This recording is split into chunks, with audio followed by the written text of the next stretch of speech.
este contenido sobre integración metabólica.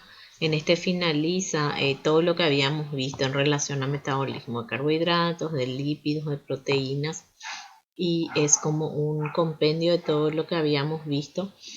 Preparé este álbum para que puedan ir viendo y una pequeña explicación acompañada. Aquí vemos las funciones de los diferentes órganos. Cada órgano ya habíamos visto que tenían diferentes funciones. Entonces está ahí nuestro cerebro, el encéfalo, que es encargado de transmitir las señales, y para eso necesita utilizar combustible para poder hacer el movimiento de iones que realiza esa transmisión del impulso. Músculo cardíaco, que necesita la contracción para bombear la sangre. Sistema linfático, que transporta lípidos desde el intestino hasta el hígado. El tejido adiposo, que es encargado de almacenar triglicéridos y de liberarlos en ciertas condiciones. Y el músculo, que es el que permite el movimiento de nuestro esqueleto para realizar el trabajo mecánico. También vemos el intestino delgado, que es el encargado de la absorción de los diferentes nutrientes para poder distribuirlo a las diferentes células. La vena porta, que transporta los nutrientes del hígado hasta el intestino, y el hígado, que es el encargado de metabolizar carbohidratos, lípidos, proteínas y de distribuirlos para los diferentes órganos del cuerpo, pudiendo de esa manera mantener a los demás. Y el páncreas, que secretan dos hormonas reguladoras del metabolismo, que son la insulina y el glucagón, que responden a las concentraciones sanguíneas de glucosa. Son nuestros órganos metabólicos más importantes. La hiperglicemia es la señal para la secreción de la insulina.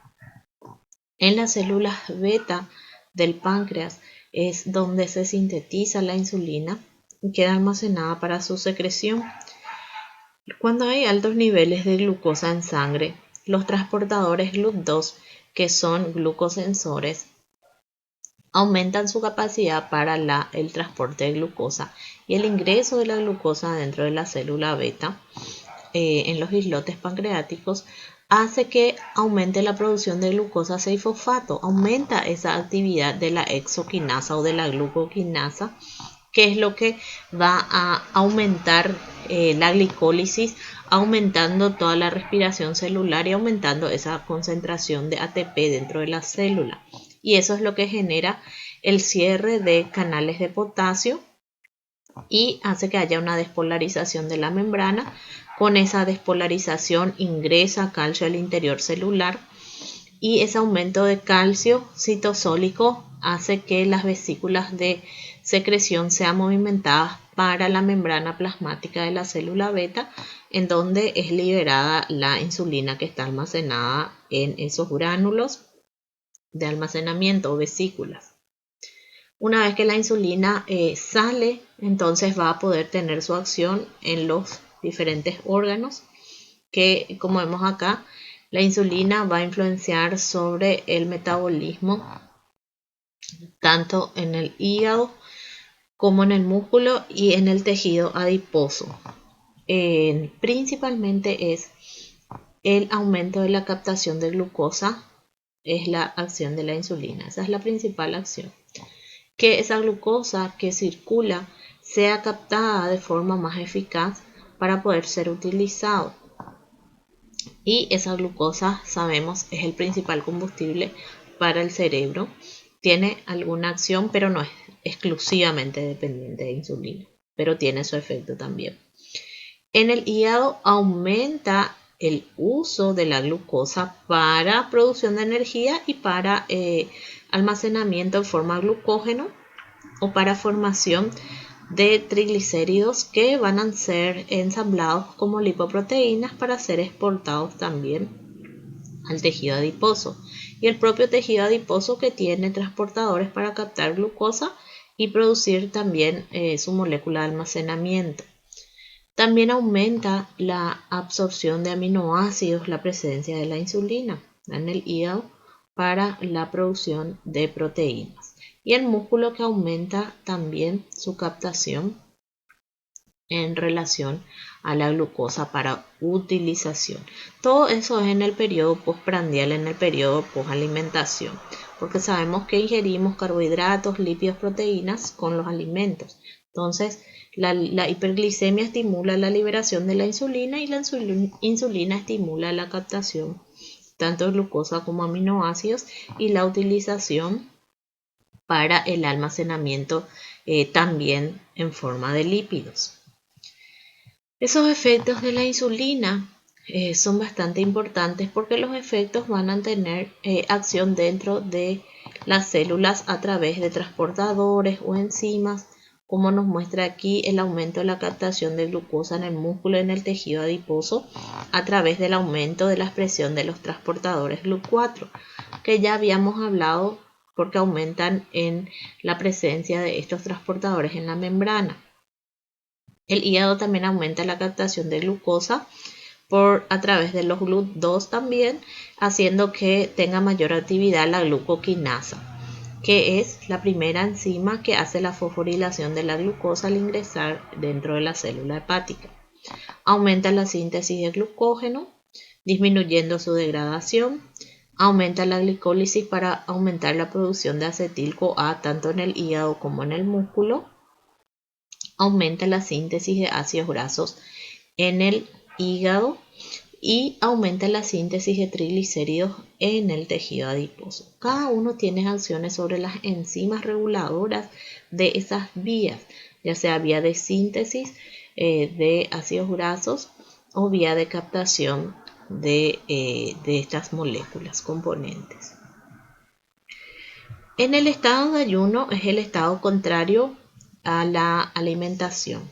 El estado de ayuno se da después de unas horas sin la ingestión del alimento y el hígado es el encargado del mantenimiento de la glicemia y de las moléculas energéticas para distribuir a los órganos. En el estado de ayuno es liberado el glucagón por el páncreas y ese glucagón en el hígado va a estimular la degradación del glucógeno y esa degradación del glucógeno hace que se llegue a tener glucosa libre que es disponibilizada a la sangre.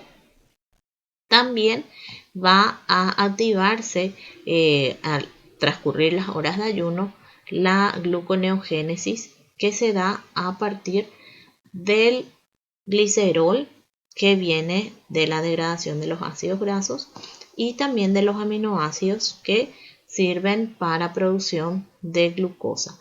La gluconeogénesis ocurre principalmente a partir de aminoácidos o a partir del glicerol y también puede provenir del lactato que se produce en el músculo por contracción anaeróbica. Entonces, esa glucosa es liberada para el mantenimiento de la glicemia, teniendo las concentraciones normales de glucosa sanguínea, hace que los demás órganos puedan captar esa glucosa. Esos efectos del glucagón entonces van a ser aumentar la degradación del glucógeno en el hígado, aumentando la actividad de la glucógeno fosforilasa, disminuir la síntesis de glucógeno porque disminuye la actividad de la glucógeno sintasa, disminuye la glicólisis hepática, menos glucosa disponible como combustible para el hígado, disminuyendo la acción de la fosfofructoquinasa 1, aumento de la gluconeogénesis hepática a partir de aminoácidos, glicerol y el oxalacetato para la producción de glucosa, activando esa vía gluconeogénica. Aumenta la movilización también de los ácidos grasos del tejido adiposo, ya que el glucagón tiene efectos sobre la LSH, que es la lipasa sensible a hormonas, por aumento de pKa y fosforilación de perilipinas, que ya fue lo que habíamos visto. También el glucagón favorece el aumento de la cetogénesis, porque es una alternativa como combustible para ciertos órganos, en especial el cerebro, cuando el ayuno ya es prolongado. Aumenta la actividad cetogénica, disminuyendo la activación de la acetil-CoA carboxilasa, porque la acetil-CoA carboxilasa lo que hace es aumentar la síntesis de ácidos grasos. Acá se favorece el catabolismo de ácidos grasos y la cetogénesis. Cuando hay un ayuno más prolongado, el hígado empieza a aumentar su producción de cuerpos cetónicos. Como ya habíamos visto, aumenta tanto la degradación de ácidos grasos, aumenta el catabolismo de aminoácidos, produciendo mayor esqueletos carbonados que sirven para la producción de glucosa, como nos muestra acá oxalacetato, para la producción de glucosa por gluconeogénesis, y también la urea es aumentada su producción. Los cuerpos cetónicos son producidos por un exceso de catabolismo de los ácidos grasos en el hígado, y esos cuerpos cetónicos son transportados para la sangre. De esa manera el cerebro va a tener en esas condiciones de ayuno prolongado un combustible alternativo, porque cuando tenemos ayuno prolongado dijimos que hay hipoglicemia. Entonces el cerebro no tiene suficiente glucosa y necesita utilizar como alternativa estos cuerpos cetónicos, que van a ser también eliminados a través del sistema renal. Como ya habíamos mencionado, era una forma de diagnosticar el aumento de cuerpos cetónicos o la cetoacidosis es a través de la orina. ¿Por qué? Porque aparecen los cuerpos cetónicos que son eliminados ahí. Los efectos de la hipoglicemia. Nosotros tenemos un nivel normal de glucosa sanguínea, que es para que todos nuestros órganos funcionen de forma eficaz, principalmente nuestro sistema nervioso. Las variaciones normales es entre 90 a 60 son las concentraciones normales de glucosa que se mantiene por la homeostasis. Cuando la glucosa está por debajo de 60, entre 40 y 60, ya aparecen señales neurológicas como hambre, que hace que aumente el glucagón, adrenalina, cortisol, que favorecen la sudoración y pueden causar temblores. Son las primeras sensaciones con la hipoglicemia. Cuando la glucosa está por debajo de 40, ya es una condición grave que puede llevar a la letargia, a las convulsiones, incluso al coma, porque, como dijimos, las concentraciones de glicemia son necesarias para el funcionamiento del sistema nervioso. Por debajo de 10 incluso puede haber daño encefálico permanente y llevar a la muerte. Hay daños que pueden ocurrir que son irreversibles. Los combustibles del cerebro entonces son: en una dieta normal la glucosa es de preferencia el combustible para el sistema nervioso, pero cuando estamos en ayuno adapta su metabolismo a la utilización de estos cuerpos cetónicos. El beta-hidroxibutirato, que es utilizado para la producción de ATP en el cerebro. El ATP es necesario para el transporte de sodio y potasio a través de las membranas, y por eso el cerebro necesita utilizar mucha cantidad de energía para mantener el potencial de membrana. En la contracción muscular, el músculo utiliza combustibles como su glucógeno que tiene almacenado, que es su principal, su fuente de reserva que tiene, pero utiliza ácidos grasos, cuerpos cetónicos y glucosa que viene del exterior para su contracción. Y la fosfocreatina, que le aporta la energía en forma de ATP para poder hacer esta contracción. Los músculos necesitan ATP para contraerse, entonces por eso que catabolizan estos combustibles de manera a obtener esa energía. Los efectos de la adrenalina. Sabemos que la adrenalina tiene efectos fisiológicos como aumento de la frecuencia cardíaca, aumento de la presión sanguínea, aumento de la dilatación de las vías aéreas. Este efecto total dice aumento de la liberación de oxígeno para los tejidos. Esta adrenalina tiene efectos metabólicos para poder hacer todo esto fisiológico que vemos, porque es necesario combustibles para poder hacer todo este proceso. Los efectos metabólicos van a ser el aumento de la degradación del glucógeno tanto hepático como muscular, porque la adrenalina tiene efectos sobre el hígado y el músculo, y también sobre el tejido adiposo.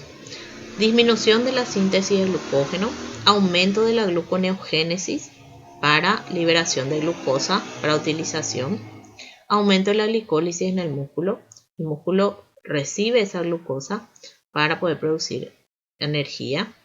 Aumento la movilización de los ácidos grasos para disponibilizar en la sangre los ácidos grasos que van a utilizar el músculo como combustible. Aumenta la secreción de glucagón, la adrenalina, para aumentar también la liberación de las reservas, y disminuye la secreción de la insulina. Esos son los principales efectos de la adrenalina. Metabólicos y fisiológicos. Hasta aquí entonces vemos esto, como la integración del metabolismo es tan importante, porque vemos ya el resumen de todo esto.